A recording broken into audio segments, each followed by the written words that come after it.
જીતુભાઈ, તમે જે દવા ખાતર બિયારણની વાત કરી ત્યારે મારે તમને કહેવું છે કે તમે 54 પોલીસ ફરિયાદ કરી છે, તો શું ખાતર બિયારણ અને દવા ડુપ્લિકેટ થવાનું બંધ થયું છે?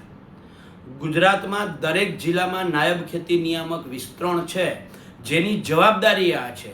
જીતુભાઈ, મને ક્યાંક ને ક્યાંક શંકા છે કે તમે કૃષિ મંત્રી બન્યા પછી આ નકલી દવા ખાતર બિયારણ વાળાએ તમારો હપ્તો બાંધ્યો નથી, એટલે આ હપ્તો બંધાવવા માટેની ધમકી તો ક્યાંક નથી ને?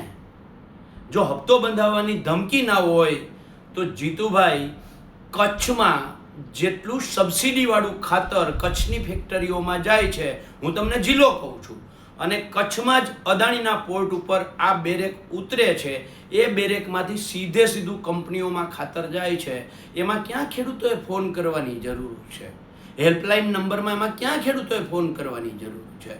રાજકોટની શાપર જીઆઈડીસીમાં જેટલી ડુપ્લિકેટ દવાઓ બને છે, જૂનાગઢ અને મહેસાણાની આસપાસ જેટલું ડુપ્લિકેટ બિયારણ બને છે, આ શું તમને ખબર નથી?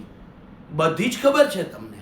તમારા નાયબ ખેતી નિયામક વિસ્તરણ પાસેથી એક માહિતી તમે મગાવો છો, અમને એમની પાસેથી તમારે હપ્તા બંધાવવા છે.